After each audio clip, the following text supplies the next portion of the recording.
Hello everybody, Matt from Just Stack It. Today we're going to talk about the fact that we usually know who steals from us. Now I know that's a weird comment to make, but we're going to get into it. And it is unfortunately a common occurrence that after things come up missing, a house is robbed, these kinds of things, a lot of times in the subsequent investigation, it's somebody who had some knowledge, had some access, somebody who knew the person and knew they had things of value or whatever the items or item might have been that they were after. So it is very important to know who to trust: your friends, your family, friends of friends, your children's friends, if they're of certain ages and coming around. Kids love to talk, I know mine do, and that's a good thing. We want them encouraged to get into stacking precious metals, coin collecting. These are things we want them to take an interest in, but they're also things that we don't want them to tell everybody at school that we have a safe full of gold. So common issues with home invasions, burglaries, and also transport. And transport's going to be an interesting one, but we'll get there. But the common issues with home invasions in this day and age, people are not looking to play the lottery in terms of breaking the law to that degree. Number one, you have the pew-pews, which are very prevalent just about everywhere, depending on where you live.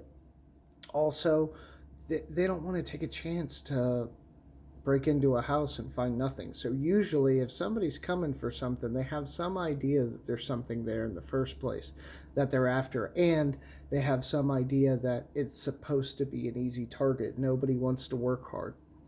So the transport piece, no, we're not in a Fast and Furious movie. We're not going to get hijacked by a gang of Honda Civics on the highway. What I mean in this case is we go to coin shows, we go to coin shops, we do other things, we go visit people and things, and sometimes we take parts of our collection with us. And when that happens, you want to be very careful. You don't want to leave anything out in visible view. You want to keep things like locked in the trunk if they're actually staying in your vehicle, things of that nature. You don't want to give anyone a reason to think that there's anything valuable there. You want to be aware of anyone curious of your collection.